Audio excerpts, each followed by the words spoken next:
ఓం నమో నారాయణాయ. ఓం నమో నారాయణాయ. ఓం నమో నారాయణాయ.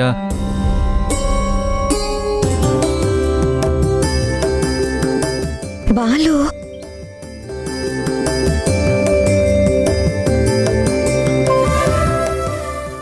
ఓం నమో నారాయణాయ. ఓం నమో నారాయణాయ. ఏమిరా హరినామము హరినామము? ఇంకోసారి నీ నోట నాకు హరినామం వినిపిస్తే నాలుక చీరేస్తా. జనక, మీరు నా నాలుక చీరేసినా నేను మనసులో నారాయణ నామమే స్మరిస్తాను. నువ్వు మనసులో తలిస్తే నేను నీ గుండెలు చీరుస్తా. మీరు నన్ను తిట్టినా కొట్టినా చంపినా నేను నారాయణ స్మరణ వీడను. బాగున్నాడు కదా? ఏమిరా నారాయణ అపేక్ష నీకు? ఎక్కడో పాల సముద్రంలో ఉండే ఆ నారాయణుడు నువ్వు పిలిస్తే వస్తాడా? పొరపడుతున్నారు తండ్రి. నారాయణుడు పాల సముద్రంలోనే కాదు, భక్తితో కొలిచే ప్రతి భక్తుడి హృదయంలోనూ ఉంటాడు. ఆయన జగద్రక్షకుడు. అందున్నాడు ఇందులేడని లేదు. సర్వవ్యాపి. ఎందెందు చూసినా అందందే ఉంటాడు హరి.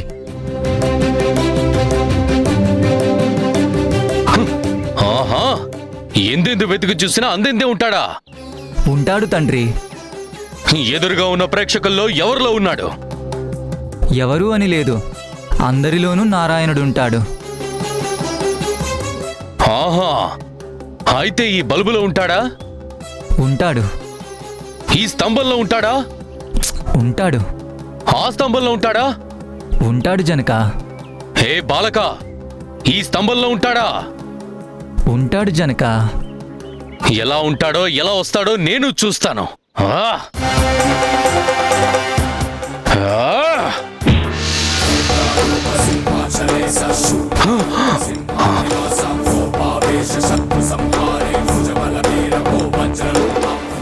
అమ్మా,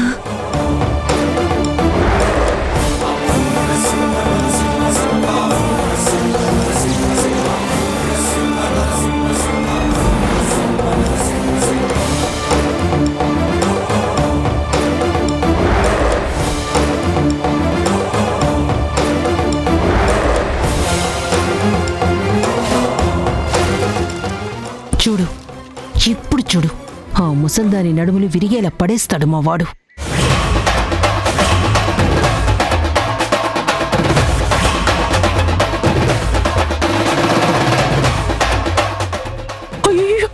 చూడు, ఏదో చేస్తాడు అన్నావు కదా, మీ వాడే వెళ్లికింతలా పడ్డాడు.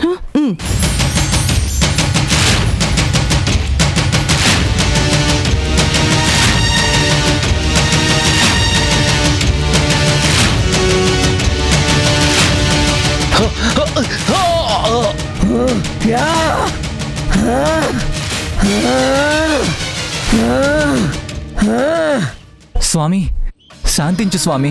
నా తండ్రి బుద్ధిమాంద్యం చేత మీరెక్కడున్నారు అని ప్రశ్నించాడు. మీరు సర్వాంతర్యామి, అన్ని చోట్ల ఉంటారని చెప్తే నమ్మక అలా చేశాడు. ఆయన్ని క్షమించండి స్వామి. అహంకారి అయిన నీ తండ్రి మరణం లేకుండా కోరిక కోరాడు, కానీ అది కుదరదు అంటే ఆడచేత, మగచేత, మానవుల చేత, జంతువుల చేత పగలు రాత్రి నాకు చావు రాకూడదన్నాడు.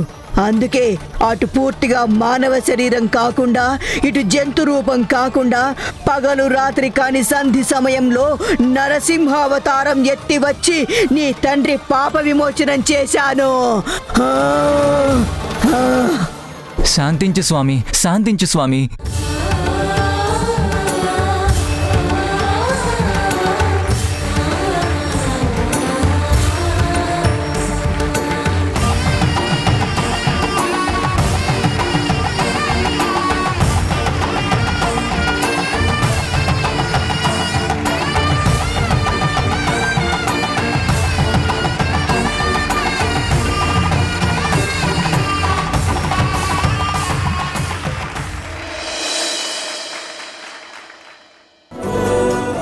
నరసింహావతారంలో గొప్పగా నటించిన జయమ్మ గారికి, ధీరజ్ గారికి, బాలు గారికి మా దేవస్థానం తరపున ధన్యవాదాలు తెలుపుకుంటున్నాం. ఇప్పుడు మళ్ళీ నృత్య రూపకానికి లక్కీ డ్రా తీయబడుతుంది. ఇప్పుడు డాన్స్ పర్ఫార్మెన్స్ మహిషాసుర మర్దిని నృత్యం. ఈ చీటిలో ఎవరి పేరైతే వస్తుందో వారు అమ్మవారి రూపంలో అమ్మవారికి బదులుగా మహిషాసుర మర్దిని నృత్య రూపకం నటించాల్సి వస్తుంది. జనని గారు,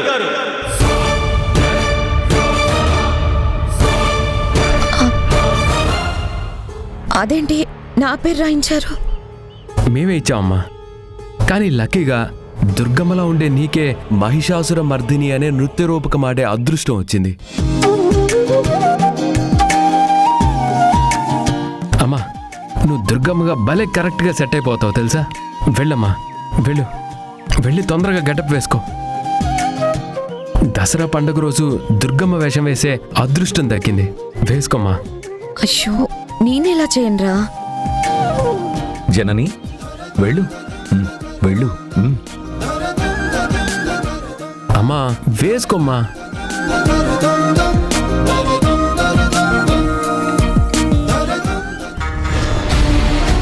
ఆ ముసల్ది మా వాడిని పడేసింది కదా, ఇప్పుడు జననికి నేను బుద్ధి చెప్తాను.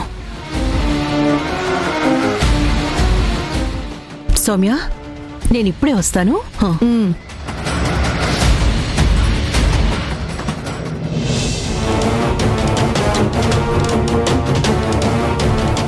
Hello, excuse me. చెప్పండి మేడం. మీరు ఇక్కడి నుంచి వెళ్ళిపోండి. నేను వెళ్ళడం ఏంటి మేడం? ఇక్కడ మహిషాసురుడి వేషం నేనే వేయాలి. నాకు తెలుసు, కానీ నువ్వు వెళ్ళిపో. ఆ వేషం నేను వేయాలనుకుంటున్నాను.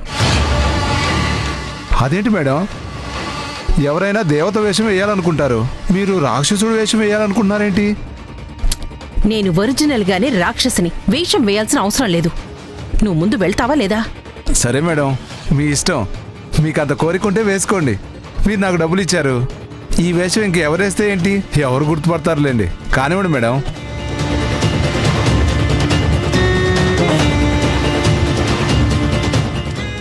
ఎవరికి చెప్పద్దు. అలాగే మేడం. వెళ్ళు, వెళ్ళు.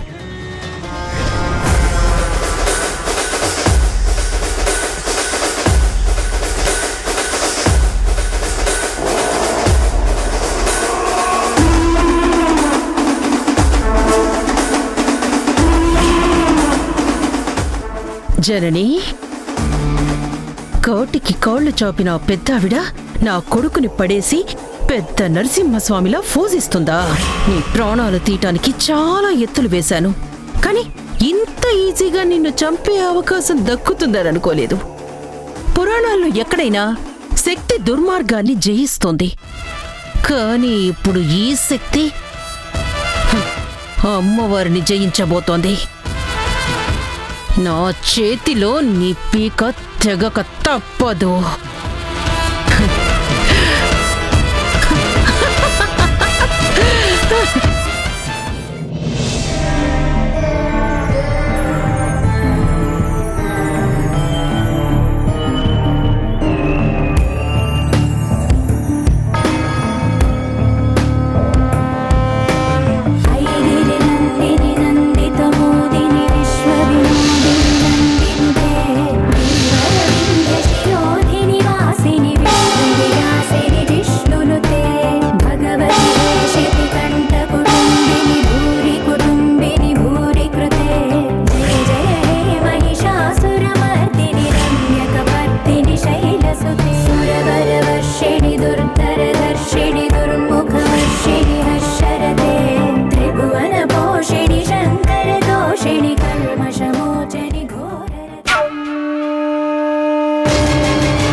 Ha ha ha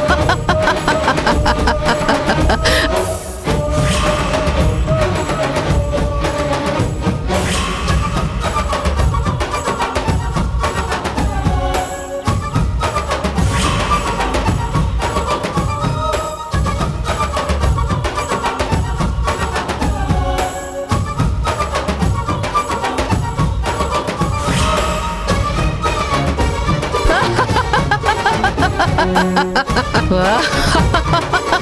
ఏయ్, నన్ను జయించటం మహామహా పురుషుల వల్లే సాధ్యం కాలేదు. నేను బ్రహ్మ దగ్గర వరం పొంది ఉన్నాను. ఆ సంగతి నీకు తెలుసా? అబల, అసక్తురాలు స్త్రీ నన్నేం చేయగలదు అని ఆడవాళ్ళని వదిలేసి నాకెవరి చేతుల్లోనూ మరణం లేనట్టుగా బ్రహ్మ దగ్గర వరం పొంది ఉన్నాను. హ, నన్ను సంహరించటానికి నువ్వు వచ్చావా? నీ వల్ల ఏ పనేనా? నువ్వు నా చేతుల్లో హతం కాకుండా వచ్చిన దారిలో వెళ్ళిపో.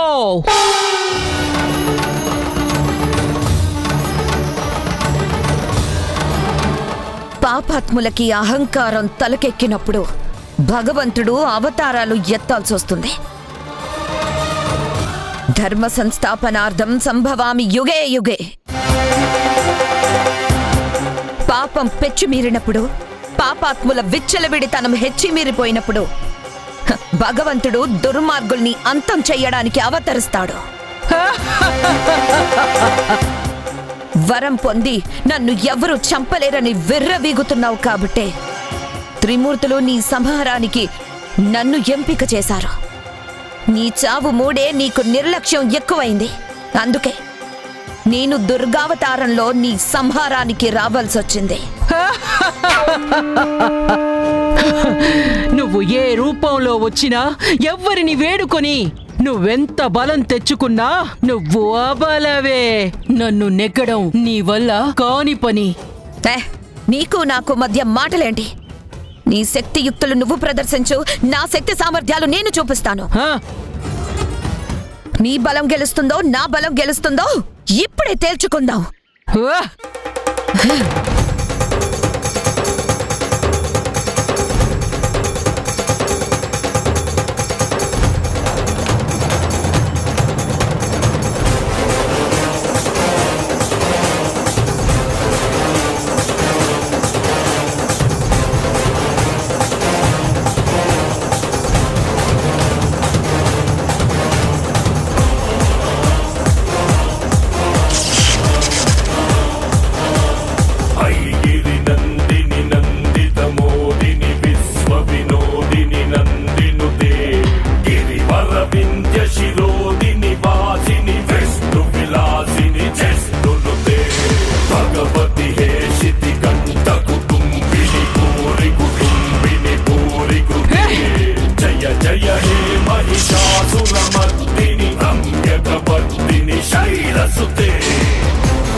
నందిని నందిత మేదిని విశ్వ వినో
ప్రేక్షకులు టెన్షన్ పడాల్సిన పని లేదు.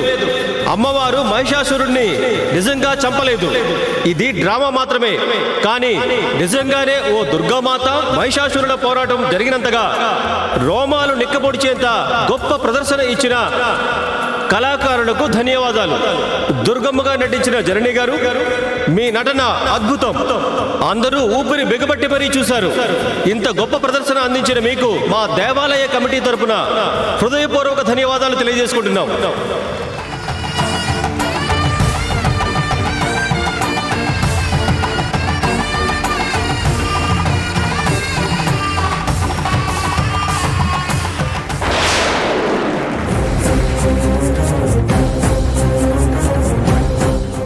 నువ్వు ఈ గెటప్లో వస్తే నేను తెలుసుకోలేను అనుకున్నావా? నువ్వు తప్పించుకున్నాను అనుకున్నావా? కాదు, నేనే కావాలని తప్పించాను. నువ్వు చంపాలని చూసావు, నేను తప్పుకున్నాను. నువ్వు చావాల్సిందే, కానీ నేనే తప్పించాను. ఇది ఆరంభం మాత్రమే. నీకు బ్యాడ్ టైం స్టార్ట్ అయిందని చెప్పడానికి ఇలా వార్నింగ్ ఇచ్చాను. బతుకుతావో చస్తావో నీ ఇష్టం. నువ్వు ఎంత ఒదిగి ఉంటే అంత మంచిది. తల ఎగరేసావనుకో, తల తీసేస్తాను. జాగ్రత్త.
నువ్వు ఇక్కడేం చేస్తున్నావు?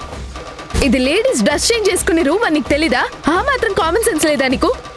అయినా ధరణి నువ్వు ఎలా రాణించావు వీణ్ణి? అయ్యో, తను వచ్చింది నేను అసలు చూడలేదు. ఓ, అయితే దొంగతనంగా పిల్లిలా దూరాడనమాట మహానుభావుడు. సిగ్గులేదు? ఏం బుద్ధి నీది? సారీ మధు, నువ్వు నన్ను టోటల్గా మిస్అండర్స్టాండ్ చేసుకుంటున్నా. నేను ధరణి డాన్స్ బాగా చేసిందని అప్రిషియేట్ చేయడానికే వచ్చాను, అంతే. నేను ఇలా ఎంటర్ అయ్యాను, వెనక నుంచి నువ్వు ఎంటర్ అయ్యావు. నువ్వు నన్ను అపార్థం చేసుకుంటున్నావు, అంతే. ఏయ్, అపార్థం ఏంటి? అపార్థం అర్థం లేని మాటలు మాట్లాడుతున్నావు. ఎవరైనా అప్రిషియేట్ చేయాలనుకున్న వాళ్ళు నీలా దొంగల ధరణికి తెలియనట్టుగా వస్తారా? ఎంట్రన్స్ లోనే పొగుడుతూ వస్తారు. అలా రాలేదు అంటే మనసులో దుర్మార్గపు ఆలోచన, దురుద్దేశంతోనే వచ్చావు. సడన్ గా నేను రావడంతో నీ దొంగ బుద్ధి నువ్వు బయటపడ్డావు, అంతే. దాన్ని కవర్ చేసుకోవడానికి ఏదో పిచ్చి వాగుడు వాగుతున్నావు.